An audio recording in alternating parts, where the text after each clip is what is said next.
제14일 부르고스 9월 3일 화요일.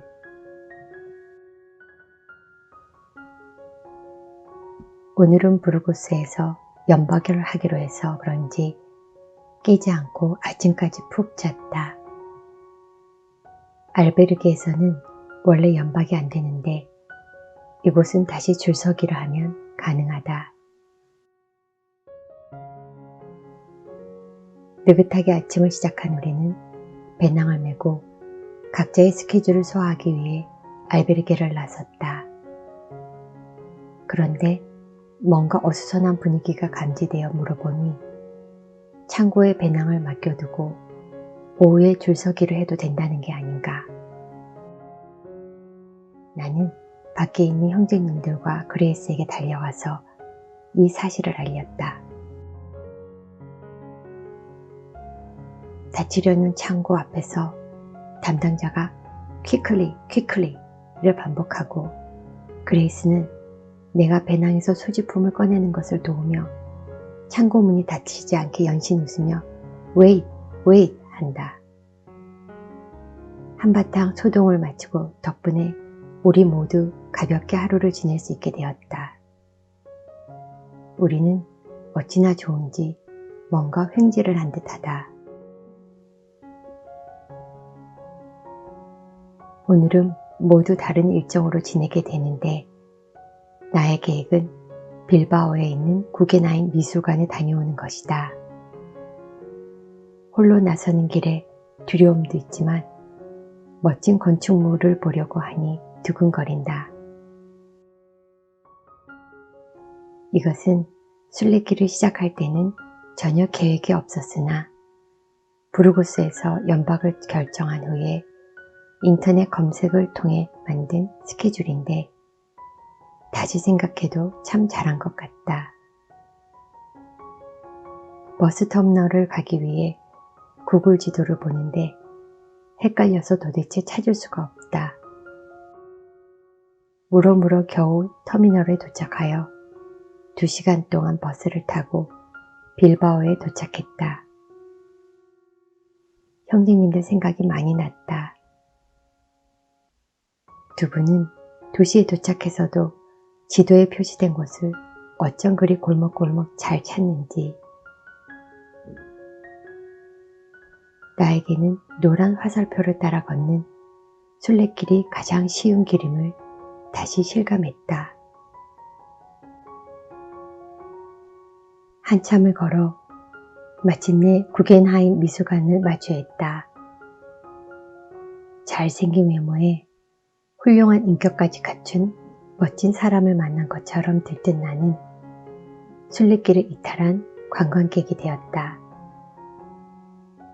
먼저 미술관 외관을 빙 둘러보는데 이곳저곳에 재미난 장치를 해두어 점점 기대치가 올라간다. 외관을 네모난 티타늄 판으로 조각조각 붙여 놓았는데 만져보니 너무 뜨거워 깜짝 놀랐다. 내부에는 어마어마하게 큰 철제 조형물이 여러 개 전시되어 있다. 원형이 반복되는 조형물 사이사이를 걸어 들어갈 때는 아주 작은 골목길을 따라 집으로 들어가는 느낌이 든다. 각 전시장마다 구경할 것이 많았는데 미술관을 짓기 위한 스케치와 아까 본 조형물 스케치 등을 볼 때는 잔잔한 감동을 받았다. 미술관 외부에도 대형 거미 조형물이 있다. 주변에는 구겐하임을 기억할 만한 기념품을 작은 테이블이나 가방에 넣고 파는 사람들이 있다. 구겐하임 미술관 주변도 둘러보며 한가롭고 편안한 시간을 보냈다. 빌바오는 철강 산업이 발달한 공업도시였으나 1980년대 철강 산업이 쇠퇴하면서 빌바오 역시 침체기를 맞았다. 그러나 지금은 1997년 개관한 멋진 미술관을 보기 위해 많은 관광객이 찾는 곳이 되었고 도시의 활기도 되찾았다. 그리고 마침내 나도 왔다. 미리 예약한 버스를 타기 위해 여유있게 터미널을 향해 출발했다. 내 생에 다시 이곳을 볼 수 있을까 하는 생각에 몇 번을 뒤돌아보는데 꽃으로 장식된 커다란 곰돌이 뒤로 반짝반짝 빛나는 미술관이 점점 시야에서 사라진다.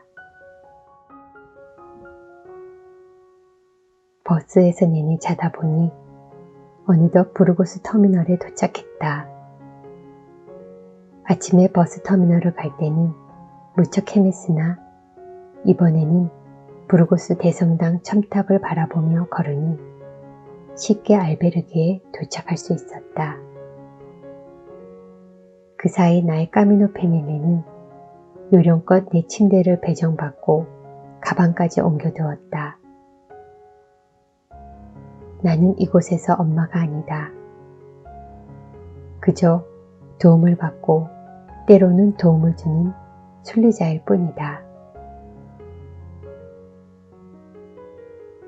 입장료가 있는 부르고스 대성당은 화요일 오후엔 순례자들에게 무료라고 한다. 덕분에 나는 혼자서 조금은 한적한 성당을 여유롭게 둘러보았다. 1984년 유네스코가 지정한 세계문화유산인 부르고스 대성당은 무척 화려한 성당이다. 고딕 양식의 성당 전체가 마치 보물창고 같다. 성당 안에는 여러 개의 성전이 있는데 그 가운데 중앙성전 제단의 화려함은 기가 질릴 정도다. 금으로 장식된 제단의 벽에는 성인들의 조형물로 가득 채워져 있고 꼭대기에는 십자가에 못 박힌 예수님이 매달려 있다. 제단의 화려함과 너무나 대조적인 십자고상을 보니 왠지 마음이 착잡하다. 13세기부터 짓기 시작한 대성당은 중간에 200년 정도 공사가 중단되기도 하면서 16세기에 완공되었다.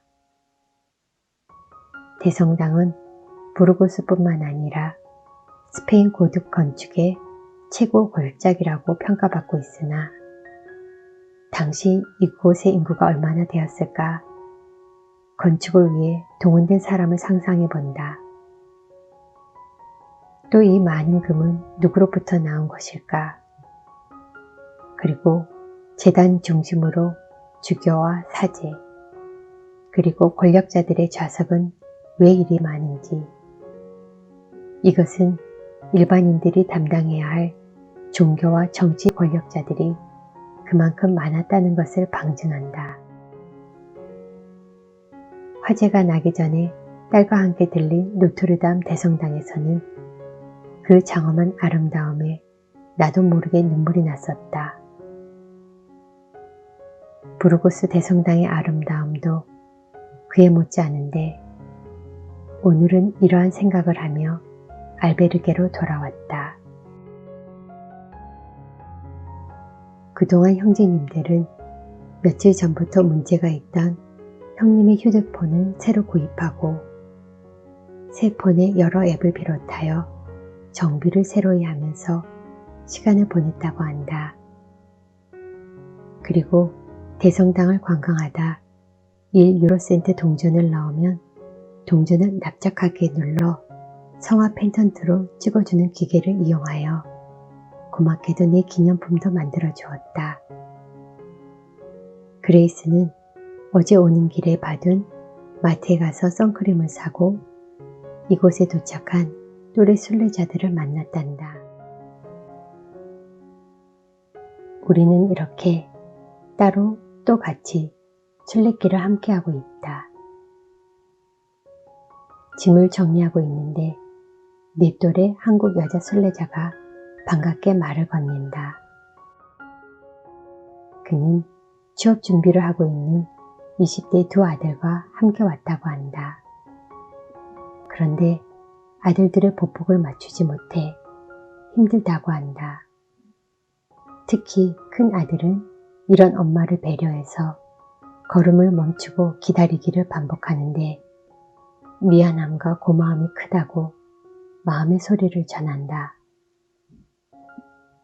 나도 형제님들께 폐를 끼치지 않기 위해 홀로 새벽에 길을 나서기도 하기에 이해할 수 있다. 긴 순례 기간 동안 반복될 그녀에게 가끔은 그냥 아들들을 먼저 보내도 길을 찾거나 알베르게에 도착하는 것이 어렵지 않을 거라 말하니 그녀는 아직은 겁이 난다고 한다. 널따란 알베르게 1층에서 형제님들과 간단하게 저녁을 먹고 있는데 하얀 수염을 길게 기른 순례자가 우리들에게 한국인이냐고 묻더니 본인의 휴대폰에 저장된 사진을 보여준다. 다름 아닌 올 봄에 방영된 TV 예능 프로인 스페인 하숙과 관련된 사진이다. 그제서야 나는 그를 알아보았다.